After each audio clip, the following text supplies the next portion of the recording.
Diz assim a palavra do Senhor: sabemos que todas as coisas cooperam para o bem daqueles que amam a Deus, daqueles que são chamados segundo o seu propósito. Vamos repetir todos juntos, irmãos? Sabemos que todas as coisas cooperam para o bem daqueles que amam a Deus, daqueles que são chamados segundo o seu propósito. Só vocês agora, vamos lá? Sabemos que todas as coisas cooperam para o bem daqueles que amam a Deus, daqueles que são chamados segundo o seu propósito. Meu Deus, nós estamos aqui em Tua presença e pedimos agora dar-nos entendimento na Tua palavra. Não nos deixa ficar a divagar, Deus, em pensamentos e preocupações distantes daquilo que o Senhor está aqui nos falando. Que nós venhamos, Deus, ouvir a instrução, a direção que o Senhor tem para a nossa vida. Seja com os meus irmãos, sejam comigo, tenhas misericórdia de nós, pois sem Ti nada podemos fazer. Assim eu te peço, em nome do Teu Filho amado Jesus. Amém. Amém. Podeis sentar, meus irmãos. Eu gostaria de refletir com vocês nessa noite sobre a bondade de Deus quando as coisas não vão bem. Quando as coisas não vão bem, nós somos tentados a questionar: será que Deus realmente é bom para conosco? Será que Deus é tudo aquilo, né, que a gente muitas vezes canta e ora, dizendo: Senhor, Tu és bom em tudo o que fazes? Então, nós iremos refletir sobre a bondade de Deus quando as coisas não vão bem. E talvez você esteja exatamente nessa circunstância, tá? A saúde sendo afetada, os problemas dentro da família, problemas financeiros, e você começa a questionar: Deus, onde está a Tua mão? Por que Tu não ages? Por que Tu não fazes alguma coisa? Meus irmãos, as dificuldades, elas têm o poder de focar nossa atenção no lugar errado, não é assim? Às vezes a gente está lá passando uma luta e ao invés de olharmos para Deus, nós ficamos analisando os detalhes daquela luta e muitas vezes se queixando, em alguns casos até reclamando e murmurando até. E nós precisamos, irmãos, olhar para o Deus, o Senhor soberano que está no controle das nossas vidas. Porque se nós formos levados naturalmente por aquilo que as dificuldades causam na nossa vida, a gente vai ficar querendo medir o tamanho do problema, né? Onde é que está doendo, onde é que as coisas estão apertando, mas nós precisamos voltar os nossos olhos para o Deus que é soberano sobre todas as coisas. Afirmar a soberania de Deus, irmãos, é afirmar que o nosso Deus, Ele está no controle de tudo. Não há uma circunstância na nossa vida. Você veio aqui nessa noite porque Deus soberanamente te trouxe. Deus está permitindo o que você está passando porque soberanamente Ele está no controle da sua vida. E como um bom pastor, Ele está a observar os passos da ovelha e também guiar os passos da ovelha. Nós precisamos enxergar, irmãos, a Deus quando as coisas não vão bem, porque se os nossos olhos estiverem cegos para ver que Deus, com a sua mão soberana, está no controle da nossa vida, a gente não vai aguentar, a gente vai lançar a toalha, a gente vai pedir para desistir e parar. A bondade nos garante, irmãos, a bondade de Deus nos garante que nada nos acontece por acaso. Às vezes as pessoas que não conhecem a Deus, elas dizem assim: a vida está sendo levada ao acaso. O que é o acaso? O acaso é uma força louca, né? Uma direção sem sentido, sem inteligência, como se tudo o que está nos acontecendo não tivesse um alvo e um propósito no final. Quem acha que a vida está sendo guiada pelo acaso, vive assim, né? Achando que a vida é uma série de circunstâncias sem propósito, sem um sentido maior no final. Mas não é assim com os servos de Deus. Nós cremos, através do que Deus revela de si mesmo a nós na sua palavra, que Ele está no controle da nossa vida e que há um alvo para o qual todos nós estamos sendo conduzidos por Ele. Meus irmãos, quando os nossos olhos olham para trás, nós entendemos muito das aflições que nós estamos passando no presente. Eu já passei algumas aflições na minha vida e eu lembro, quando eu olho para trás, e lembro dos momentos em que a aflição chegou até mim, que eu pensava em desistir. Lembro em uma provação que Deus me permitiu na época ainda do seminário, em que eu pensei em desistir de tudo. voltar para o interior, voltar para a casa dos meus pais e ali tentar tocar a vida lá, acreditando eu que ali seria a melhor decisão para mim, porque a dor e a aflição que eu estava passando era grande. A gente, quando olha para trás e vê essas circunstâncias, a gente vê quão tolo nós éramos naquelas circunstâncias. Porque quando o tempo passou, Deus estava mostrando o seu cuidado na nossa vida. Naquilo que estávamos passando, Deus estava dizendo, eu estava livrando você, eu estava mudando algumas posições na sua vida para que você pudesse estar dentro do propósito que eu tenho para a sua vida. Então, a gente olha pelo retrovisor e a gente percebe que muita coisa que ficou lá atrás, irmãos, que na hora não é bom, claro, a gente chora, a gente fica angustiado, a gente faz algumas perguntas, né, que a única resposta que temos é o silêncio de Deus, porque Deus não responde, porque a gente não entende, mas aí quando passa-se o tempo, a gente é capaz de perceber, irmãos, como a mão de Deus estava conosco em todos os momentos e em todas as circunstâncias. Quando a gente questiona, Senhor, tu estás distante, nada, Deus está ali, Deus está no meio da luta, Deus está conosco no meio da tribulação. Meus irmãos, essas palavras que nós acabamos de ler aqui do apóstolo Paulo, nos traz grande refrigério quando nós estamos em meio às lutas.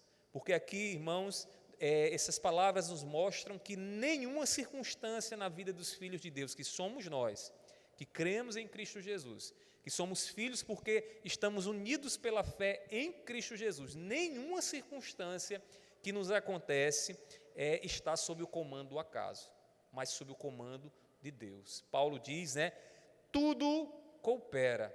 Ele não diz aqui que algumas coisas vão cooperar para o seu bem, ele é genérico, ele coloca todas as circunstâncias, todos os eventos que podem acontecer na vida de um filho de Deus. Ele está dizendo que tudo coopera. Na prática, quer dizer o seguinte, que essa enfermidade que você está enfrentando, coopera para o teu bem. Que aquela pessoa que tem pisado no seu pé, coopera para o teu bem. Que esse aperto que você está passando financeiramente, coopera também para o teu bem. E aí eu sei que a gente pergunta, Senhor, mas não poderia ser mais leve? Né? A gente quer ser muitas vezes mais sábio do que Deus, irmãos, não. Há lições que vão ficar gravadas no nosso coração a partir das dores que o Senhor vai fazer com que nós venhamos passar. Não é assim? Algumas circunstâncias, irmãos, a gente tende a esquecer porque não teve nada de tão marcante na nossa vida, mas as circunstâncias de dores, lutas e aflições, elas são facilmente lembradas por nós. Por que que isso acontece? Porque, irmãos, essas circunstâncias, elas ficam tatuadas, gravadas no nosso coração, não tem como apagar elas. Então, Deus muitas vezes permite circunstâncias difíceis, de dor, de aflição, para que a gente não esqueça a lição que Ele está nos dando nas circunstâncias que nós estamos passando. Mas saiba de uma coisa, essas circunstâncias não fugiram das mãos de Deus, essas circunstâncias não são obras do acaso, essas circunstâncias fazem parte do plano sábio que Deus tem para a sua vida e para a minha vida. E Paulo está dizendo aqui, tudo coopera, ele é genérico, tudo coopera. Então, antes de questionar, antes de lamentar ou murmurar, entenda, Deus soberanamente está no controle de todas as suas circunstâncias. Mas ainda Paulo nos mostra, irmãos, que há um plano estabelecido por Deus. Quando ele diz que tudo coopera, ele diz para o bem, para o bem. Olha o que Paulo está nos mostrando aqui. Paulo está nos mostrando mais adiante que as circunstâncias do momento, quando elas chegarem ao seu propósito final, o que nós perceberemos é o quê? A bondade do nosso Deus. É muito parecido com aquilo que a gente experimenta em alguns momentos da nossa vida. A gente passou aquele aperreio, o furacão está destruindo tudo na nossa vida, na nossa família, e aí quando a gente sai do furacão, o furacão passa, e aí a gente percebe que na verdade havia um propósito naquilo ali. E aí a gente começa já a gozar e usufruir do bem que Deus tem em seus planos. Irmãos, Paulo nos mostra aqui que há um plano bem estabelecido por Deus, um plano sábio, um plano em que não há erro em momento algum. Um plano, irmãos, que embora aos nossos olhos pareçam torto e difícil, mas o fim dele, irmãos, é o bem. O fim dele é o melhor de Deus para a nossa vida. Quando ele diz tudo coopera para o bem, isso fica muito claro. Foi isso que aconteceu quando José do Egito foi levado ali ao Egito. Vocês lembram da circunstância, né? Os irmãos lançam ele na cisterna, ele é vendido como escravo, chegando no Egito, né? Depois é lançado num calabouço, passa provação, morre, mas não morre, colocam ele dentro de uma prisão, até que Deus, o Senhor da história, numa circunstância, permite que José vá até a frente ali do líder da época, e aí o líder dá a ele o que é a patente mais alta antes do faraó, e ele então se torna administrador ali dos recursos do Egito. Aí você pergunta, até que José chegasse lá, irmãos, algumas coisas aconteceram, algumas coisas terríveis aconteceram. Imagine você dentro de uma cisterna escura, né, imaginando a traição, sofrendo a traição dos seus irmãos, imaginando que a morte poderia chegar à sua vida a qualquer momento. Quando você pensa que as coisas vão melhorar, você é levado para um lugar distante, né, como escravo, ou seja, tudo muito difícil, mas os planos de Deus estavam na vida de José. E quando José assume então a posição, né, de administrador do Egito, acontece na época uma grande fome, e o que é que Deus está fazendo, irmãos? Deus está levando a família de José para ser guardada na nação mais poderosa que existia sobre a face da terra, a nação do Egito. E foi assim que aconteceu. Quando José então se revela aos seus irmãos e dá a história, ela diz que os irmãos de José e os pais são levados para uma terra, a terra de Gósen, que ali só haviam criadores de ovelha, um povo rejeitado pelos egípcios, mas que aquela terrinha se tornou o lugar, a terrinha reservada por Deus para que o seu povo fosse guardado. Mas perceba, os planos de Deus se cumpriram assim na vida de José, mas até o cumprimento, lutas e dificuldades apareceram. E é impressionante o que José diz aos seus irmãos, quando os irmãos então vêm até ele. No capítulo 50, versículo 20 de Gênesis, diz assim o texto. Gênesis 50, versículo 20. Acompanhe na sua Bíblia. Aqui José agora está diante dos seus irmãos e ele profere essas palavras para os seus irmãos, dizendo assim: vocês, na verdade, planejaram o mal contra mim, porém Deus o tornou em bem, para fazer como estão vendo agora, que se conserve a vida de muita gente.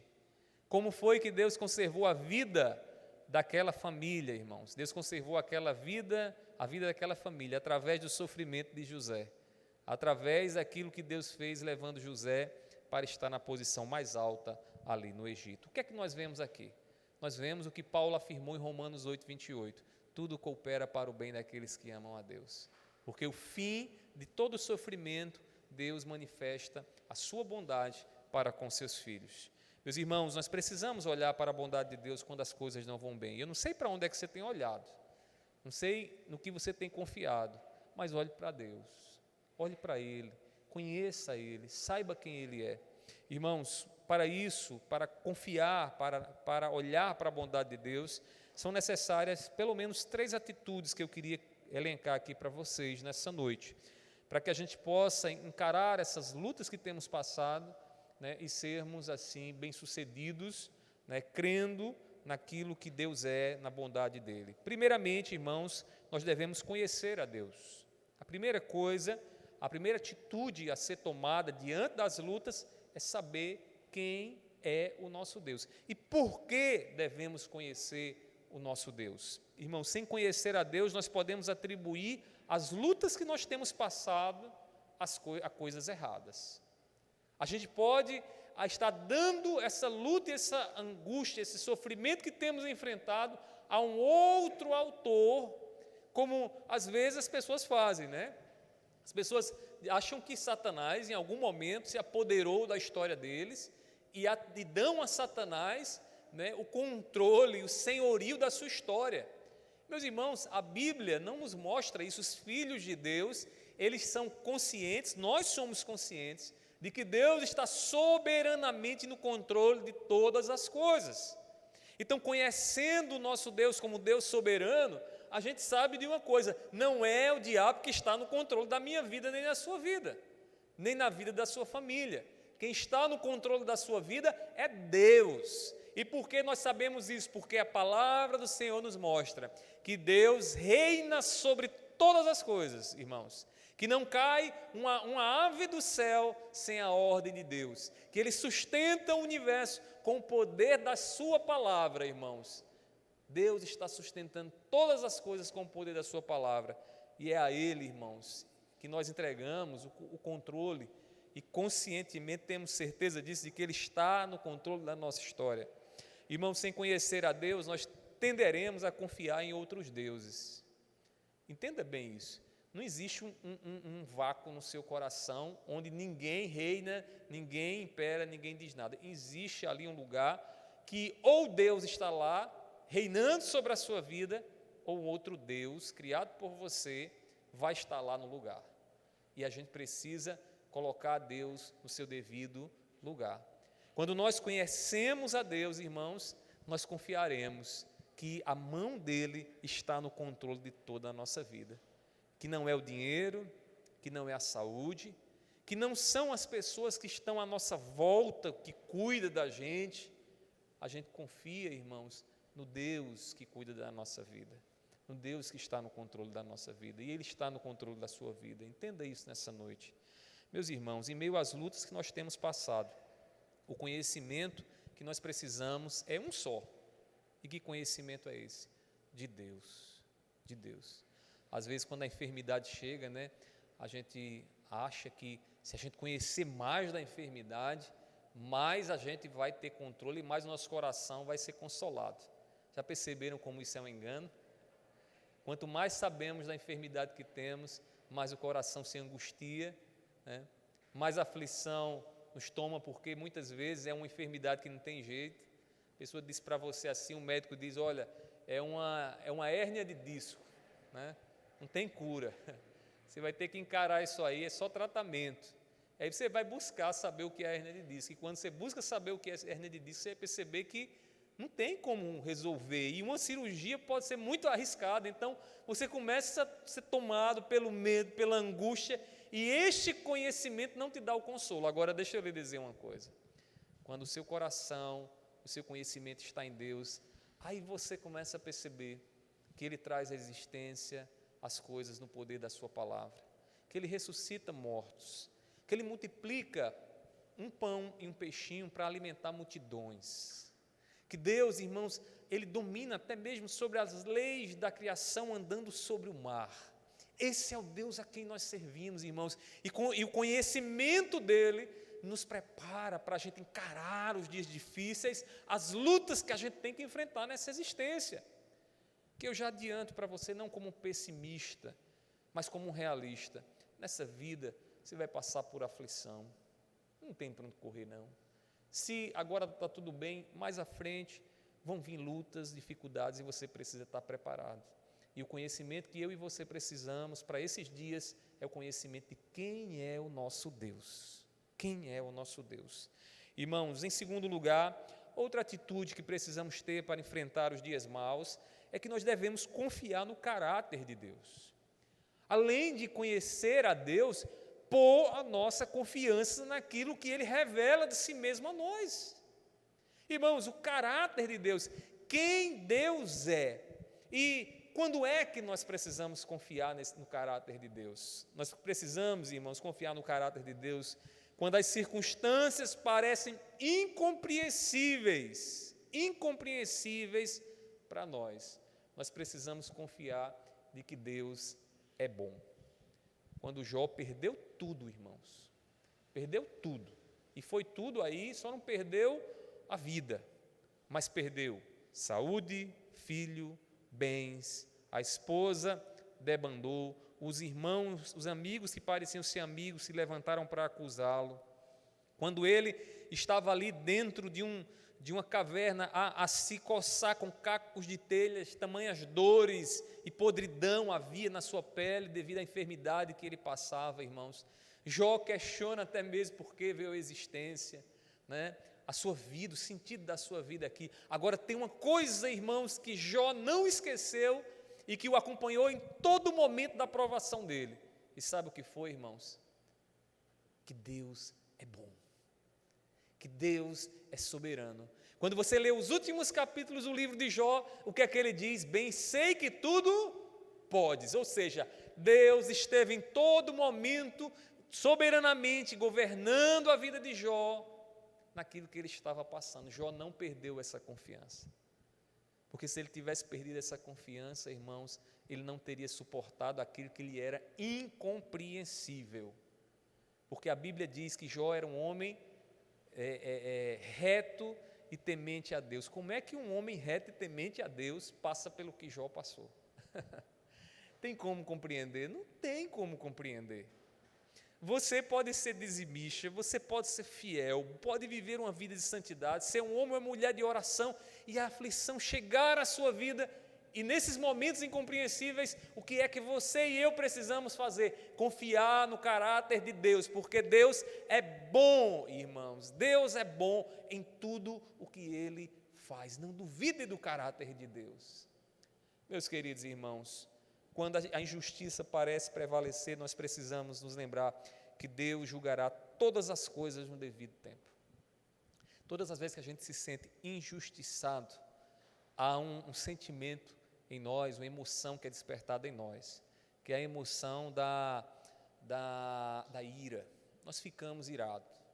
A ira, irmãos, é algo que Deus colocou em nós, porque todas as vezes que nós nos vemos diante de uma injustiça, a gente fica irado, né?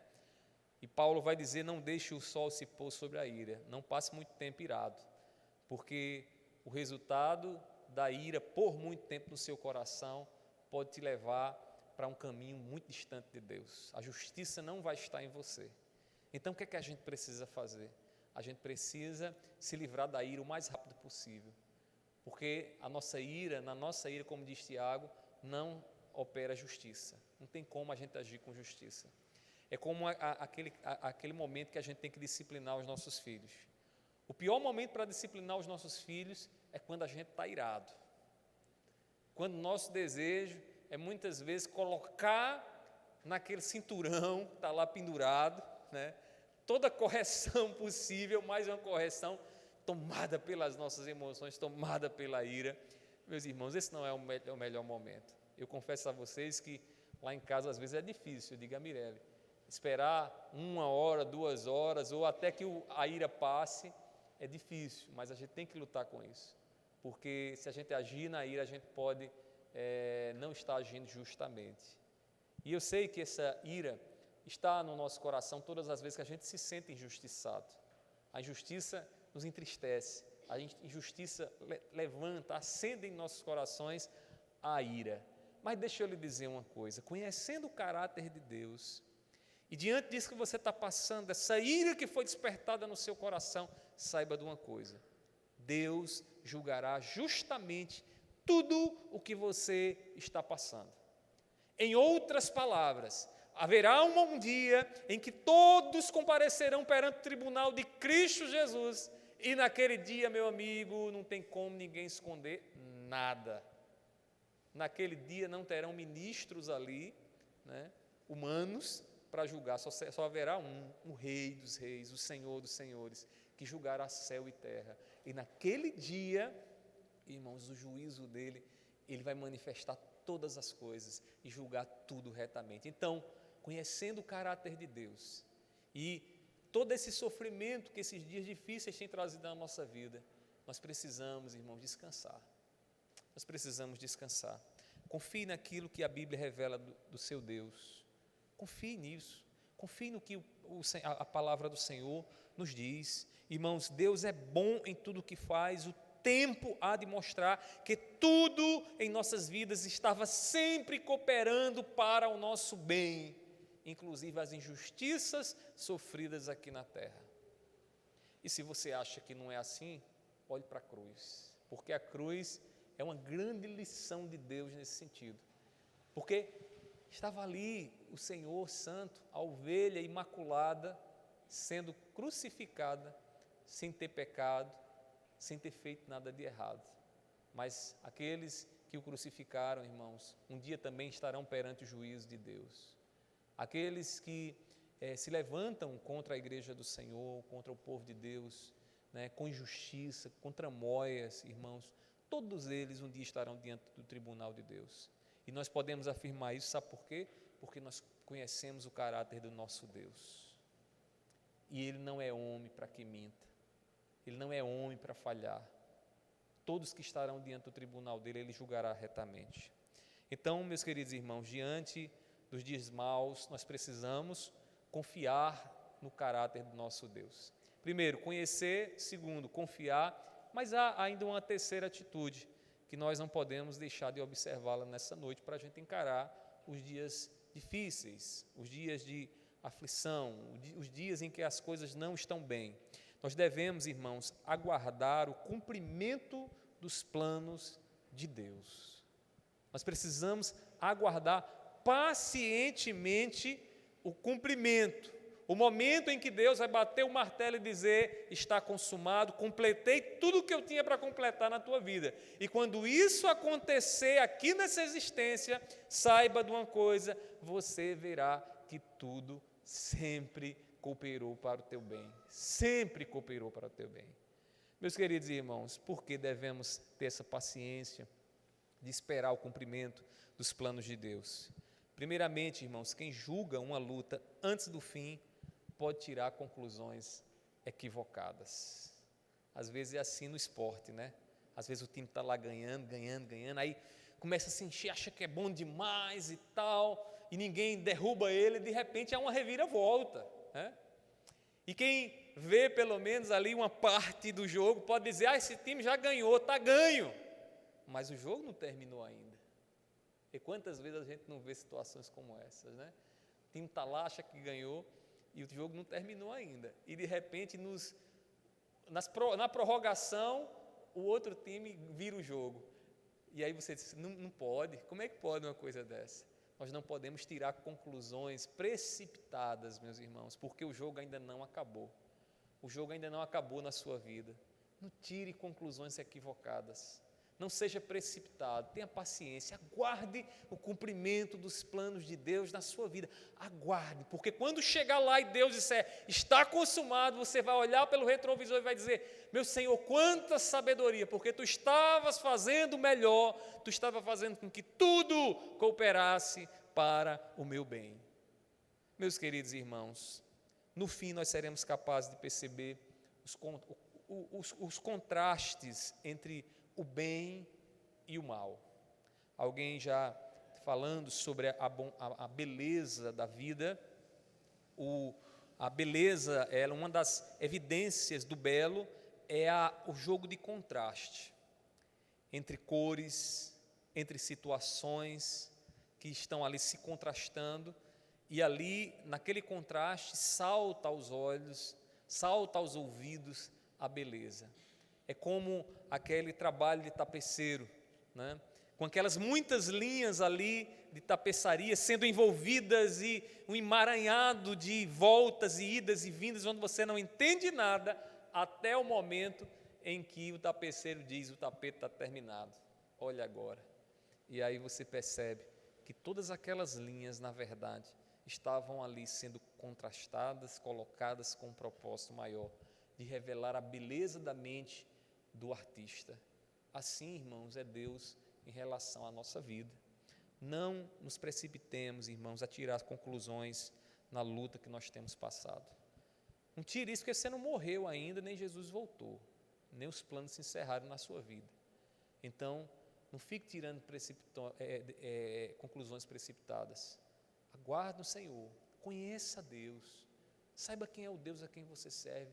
E se você anda meio temeroso, meio desconfiado disso, você precisa pedir ao Senhor uma coisa: Senhor, aumenta a minha fé, eu preciso confiar mais no invisível, eu preciso confiar mais em Ti. Peça a Deus que aumente sua fé em meio a essas lutas que você está passando. Lembre que a fé é a certeza nas coisas que você não vê, como diz a palavra do Senhor. São convicções daquilo que foi prometido para nós e que nós esperamos. Então Deus nos prometeu, e no fim nós veremos, como Paulo diz aqui, que tudo coopera para o bem daqueles que amam a Deus, daqueles que foram chamados segundo o seu propósito. Que Deus aplique essa palavra em nossos corações, que você ouça aquilo que o Espírito Santo nessa noite reservou para falar a você, para falar ao seu e ao meu coração nessa noite. Então nós vamos orar nesse momento, eu convido a igreja a ficar de pé, e vamos pedir ao Senhor, que nos dê a graça para entender e confiar no nosso Deus em meio às lutas que temos passado. Meu Deus, eu te louvo, Senhor, porque Tu não estás distante de nós. Como Tua palavra nos diz, Tu és socorro presente nas tribulações. E eu sei que Tu conheces as lutas de cada um aqui nessa noite, o que cada um tem enfrentado, Senhor, diante das circunstâncias da vida. Alguns, Deus, que têm passado lutas terríveis, Senhor, que têm chorado, Deus, às escondidas, mas Tu és o Deus que contempla, Deus, todos os momentos da nossa vida, e nós pedimos que nessa noite, aquilo que o Senhor aqui falou aos nossos corações, Pai, possa nos trazer o consolo que tanto necessitamos. Não nos deixa, Senhor, sairmos daqui como se a Tua voz tivesse falado para outros e não para nós, Senhor. Faz com que a Tua voz tenha, Deus, um sentido em nossos corações, nesse momento que nós estamos passando. Eu te peço, seja com a Tua igreja, seja com o Teu povo, continua, Deus, a falar aos nossos corações, a nos dar a direção que necessitamos. Assim eu te peço, e eu sei que o Senhor fará, em nome do Teu Filho amado Jesus. Amém. Que a graça do nosso Senhor Jesus Cristo, o amor de Deus e a comunhão do Espírito Santo estejam sobre todos, hoje e para todos sempre. Amém.